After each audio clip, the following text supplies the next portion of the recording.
En við ætlum að fara í fyrirsögn nummer 2 hérna næst. Það sem sagt vísir.is sem sagði frá því að fjölmiðlanefnd ætla að taka fyrir umfjöllun fréttarinnar.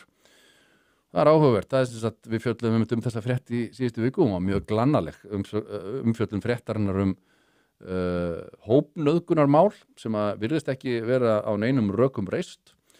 Þó að Magga Frikk þarna sem að fer fyrir fréttinni.is hefur nú ítrekkað það að þetta hafi víst gerst en stúlkan hafi bara hreinlega ekki kært og þess vegna viti lögreglan ekki þetta. En fjölmiðlanefnd hefur sem sagt gefið það út að þeir ætla að taka þetta fyrir á fundi sínum þann 15. maí næstkomandi og hefja á þessu einhvers konar rannsókn, ég veit ekki alveg. Þessi stofnun fjölmiðlanefnd nú hálfgert skrípi í íslensku samfélagi og það nú erfitt að sjá hvert hlutverk hennar á að vera. Hún hefur verið í því einhvern veginn að tala gegn falsfréttum og upplýsingaóreiðu. En maður spyr sig hvar hefur fjölmiðlanefnd eiginlega verið í falsfréttahrinu RÚV til dæmis? Munið eftir asíska veitingastæðinum á Akureyri sem var keyrður í þrot fyrir falsfréttir þar. Eða munið eftir lektornum sem var grunnaður frelsissviptingar, kynferðisbrot og fleira og það reyndist allt helber þvættingur.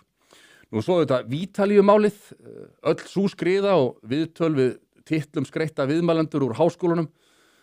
Því að eins og öllum nú ljóst, þá átti aurskriða RÚV í Vítalíumálinu heima í flokki falsfrétta og umræðu álitsgjafa í hliðarveruleika. Engin aðferðafræði neinnar vísindagreinar sem kennd í háskólum leyfir þær ályktanir á nokkrum grunni sem að álitsgjafar RÚV gerðu sig seka Kölluðu þeir þar nafngreinda menn hikstalaust rasshausa sem höfðu tileinkað sér lífstíl sem við þekktum aðeins úr exit-þáttunum og svo framvegis. Gott ef að lygar Vítalíu voru ekki eitt stærsta skref í íslenskum jafnréttismálum í áratugi. Aldrei hefur heyrst múkk í fjölmiðlanefnd þessi mál, þótt ljóst séð að siðareglur, starfsreglur og hegningarlaga ákvæði ærumeiðingar hafi verið margbrotin.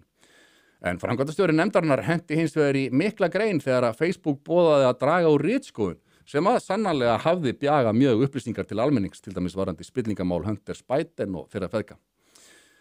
Það engu líkara en að fjölmiðlanefnd líti á sig sem einhvern sérstakan liðsmann RÚV í samstarfi við demókrata Bandaríkjanna og alheims vókið.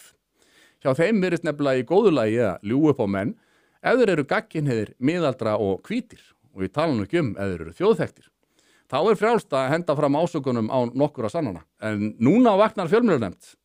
Það bara því að Tyrkland bara og góma, maður spyr sig. Kæru vinir, takk fyrir að horfa á stutt brot úr Harmageddon. Við minnum á, það kostar ekkert að brosa og það kostar heldur ekkert að subscribe hérna á YouTube-brásun okkar. En ef þú vilt sjá þáttinn í fullri lengd þá ferðu á broadcast.is og nærðir í áskrift. Takk fyrir.